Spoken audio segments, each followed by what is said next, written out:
So topic at hand. I hope you can see the chalkboard. So I use this chalkboard actually before and after surgery to sort of make a game plan of what I'm going to do. Actually make one the night before, but I do another one here. And so I'm sort of old school. I like chalk itself. I'm not a whiteboard kind of guy, just I don't like the feel of the pens. But anyway, obesity and diabetes and how are they linked? So I'm going to talk about 3 really good studies that were done, one in South Korea, one from Italy, and one in Iran, actually. So completely different people supporting the same concept. And so yesterday I spent, 3-4 hours researching this data and cross-referencing it to make sure that, it's well reputable journals and the data made sense. So you don't have to do that. So this is a fat cell, and this is sort of our target today, what we're going to talk about. And fat cells, when we lose weight, we don't lose fat cells. They just get smaller, or we gain weight, they get bigger. The thing that's interesting about fat cells is they're kind of these endocrine or pluripotential cells. They can do lots of things and secrete hormones and all kinds of things that we just thought they were just fat. When I was growing up, it's just fat's fat. Like even when I was a medical student, I started reading about it. It's like, well, what's the big deal? But they're really smart, complicated cells. They're not just, something that just sort of sits there in your belly or whatever. So there's a lot to be learned from fat cells. So very interesting. And when fat cells get bigger, even a few percentage, like 10% bigger, it's sort of a bad triggering mechanism. And what that does is it brings in these cells called mast cells, which are immune cells. And there's 2 types, there's 1 and 2. This is the type 1 is actually the bad one. And they get attracted to the fat cell. And then there's this interaction, and then there's release of chemicals. One's called tumor necrosis factor. It's not about tumors. It does a lot of things. And interleukin 6, which is a chemical also produced from immune cells. But these are bad things. These are things that cause problems in our body. And but it turns out that if you look down here, you'll see this long word, I know it's a little complicated, called adiponectin. So adipose obviously is fat. Nectin is a chemical that fat cells release. This is the good stuff. So this is good, that's bad. And what happens is that this adiponectin is a very cool molecule because it does a lot of really great things for us. And one of them is reducing inflammation, decreasing insulin sensitivity. That means that you less chance of getting diabetes. So the opposite's true. If fat cells get bigger, the adiponectin gets lower, the bad cells, mast cells get turned on, and then you get insulin resistance, and that means that you need more and more insulin, and then you get diabetic.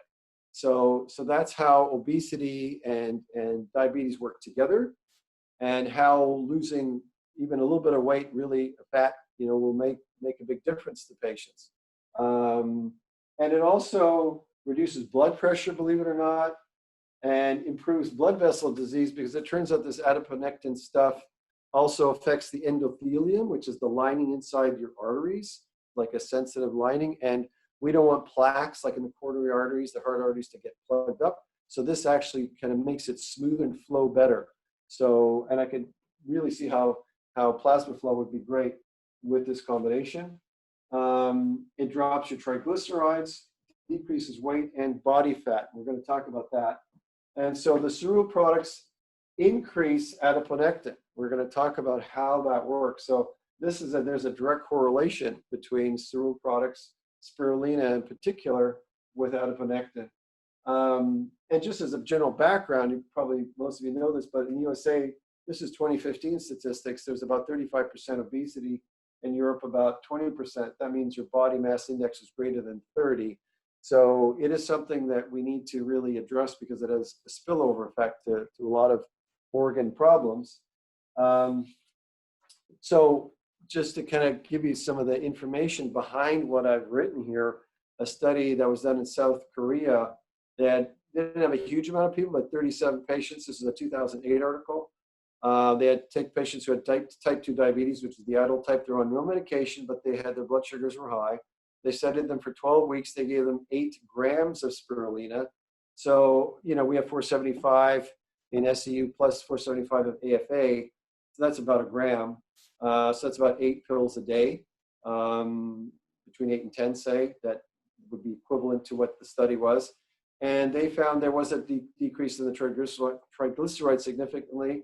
It was interesting, the higher the triglycerides in the beginning of the patients had in the beginning, the better the drop in the triglycerides with spirulina, and also a drop in blood pressure. The same happened with LDL cholesterol, and they called spirulina functional food. So it's an ideal source because of protein, vitamins like B12, carotenoids, and phycocyanins. So we've got this functional food, which is sort of another form of what I guess what we could call Cerule products. And then and they basically split the people into 2 groups, right? So you had a control group that didn't know what they're taking, and then the other group that had the spirulina type products. So what they found there was with the controlled inflammatory stress and oxidative stress. So that I think was a really great study. The next study was from an Italian group in Journal Biomedical Research International 2014, Adiponectin's role in obesity. And what they found was that, again, adiponectin fought diabetes, it was anti-inflammatory and anti-atherosclerotic, so meaning the arteries in your heart and your blood vessels in general don't get so much plaque in them. So that's a really big deal. So you can see how obesity and just shrinking the fat cells a little bit and taking Cerule products work hand in hand. So if you're going to exercise and diet properly and then take Cerule products, all of this, the adiponectin is going to go up, and you're going to be much healthier in all these different ways. So it's really quite impressive. Then there was another study in 2019. Sorry, just checking something. And that study was from Iran, and they looked at obese patients and weight loss, and they said that with spirulina type products, there was diminishment of weight and body fat percent, which also is a great indicator of health. They actually studied 278 subjects from multiple studies. So it was one of those studies where they look at multiple other studies and look at the data and then, you know, collate the data. And that was in the it's called Complementary Therapeutics and Medicine was the journal. So that was just last year.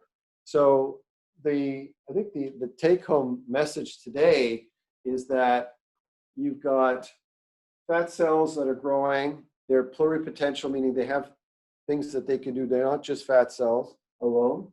And then there's these bad cells called mast cells, one type of them. And how can we reverse this? How can we shrink fat cells? How can we become healthier? By taking the SEU and Active, you're going to have an increase in the really good molecule called Adiponectin. And this is going to reduce inflammation. It's going to make your insulin sensitivity diminish, so that's great. It's going to lower your blood pressure. It's going to improve the blood vessels that we talked about, the lining, the endothelium. It's going to lower your triglycerides, your weight in general, and your percent body fat. So all of those things get improved when you're taking spirulina and Cerule products and how they work together.